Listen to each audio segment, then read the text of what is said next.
and it doesn't take long to see why. Check out the wheel. Oh, no! Oh, no! Oh, no! That's all bad right there.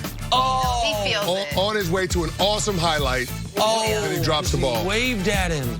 Well, listen, that's on him. I don't feel bad. We're watching. What league is this? No, you're watching what not to do in any level of football. Any level of football. I don't think it's a fumble, by the way, though. I think he's down. But I think he's down.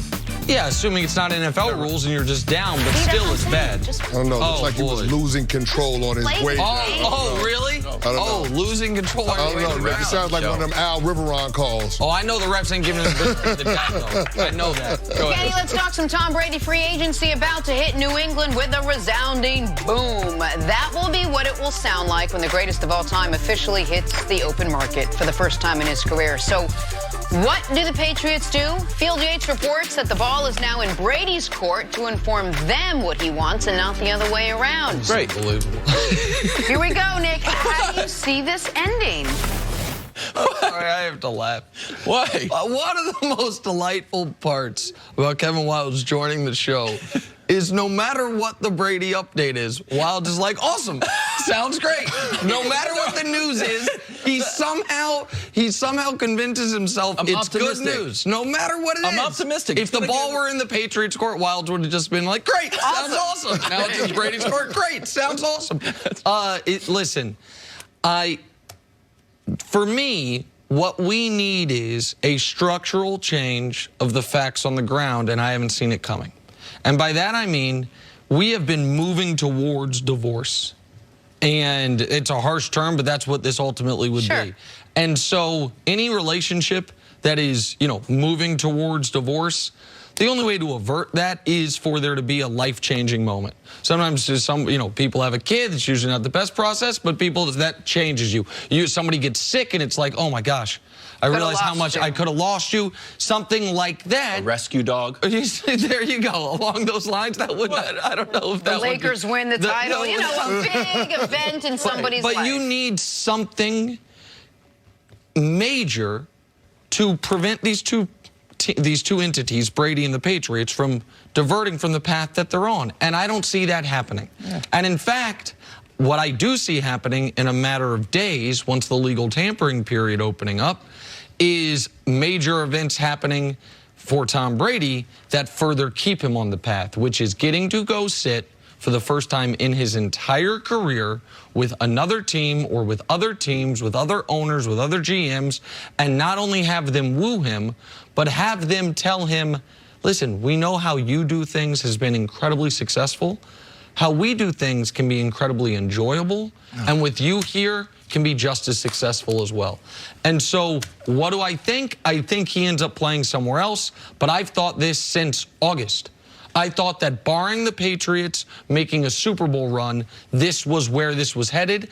I don't know why Canty, my opinion, would change on this. Yeah, I slightly disagree with you on that one. You're talking about playing football at other places might be more enjoyable. The only thing that makes football enjoyable at 43, 44, 45 years old is competing at the highest levels. And I've talked about it before. I feel like the New England Patriots give him the best infrastructure in order to accomplish that. Now, when you're looking at this situation, we're going to have a little more insight as the coming days go on, just because I do believe there's somewhat of an artificial deadline in terms of the negotiations that would have to happen between Brady and the Patriots if they were going to have a reunion, because there is a $13.5 million cap hit that goes on the Patriots books at the beginning of the new league year.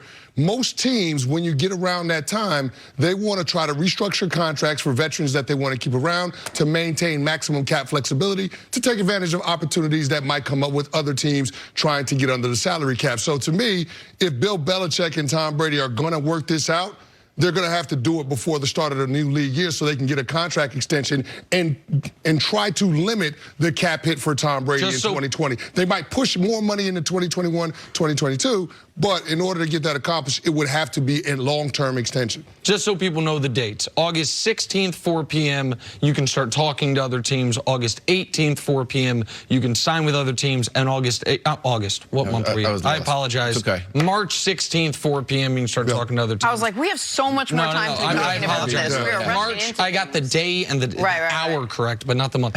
March 18th, 4 p.m. is when free agency opens. That's when that cap hit hits. Yes. Is the March. So you have 2 days where Brady can meet with other teams, can talk, can still be talking with the Patriots until that March 18th at 4 p.m., which is when that $13.5 million Then the Patriots hits their window cap. is closed. I think so. Yeah. To me, if he's not re-signed Wilds by the start of free agency, then I think it is a foregone conclusion he's gone, because then whatever new money he gets is folded on top of that $14 million. Okay. I'm not worried about it.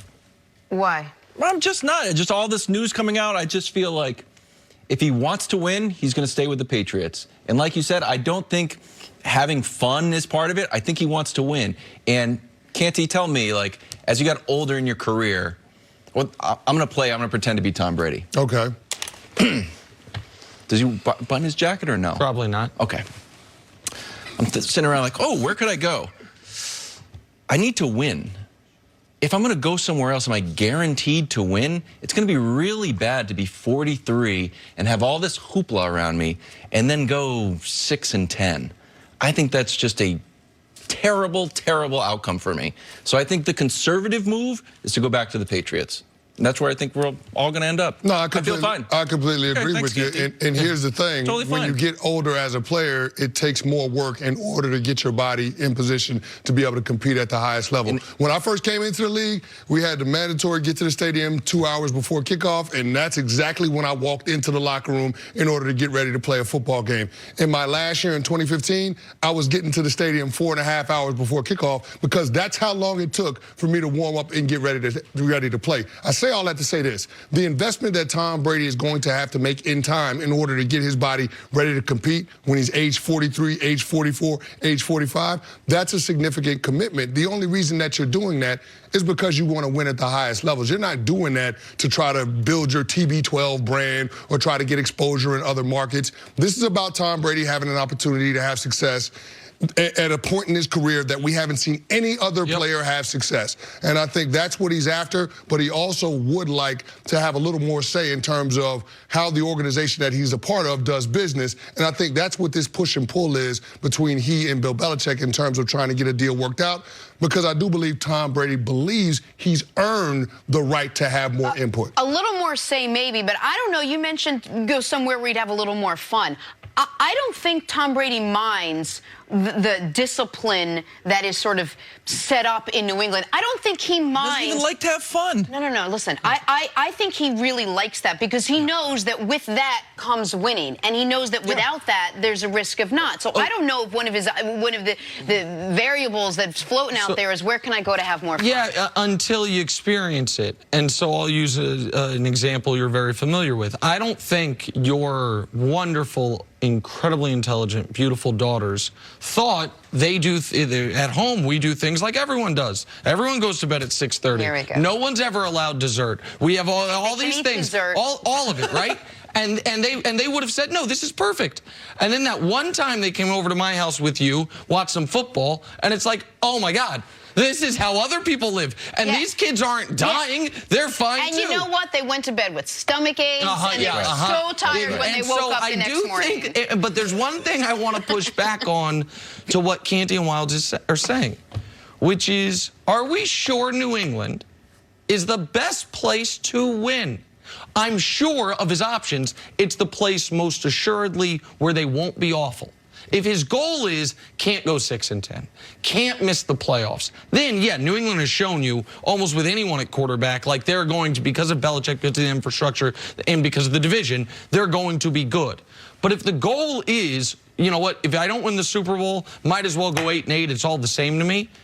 I mean, if it's not about City, there is the team that beat you in the playoffs who's looking for a quarterback. There are other teams that one could argue it has a high, maybe a lower floor, but a higher ceiling than the aging New England Patriots. So if it's just about winning, I wonder if that plays into Brady's decision.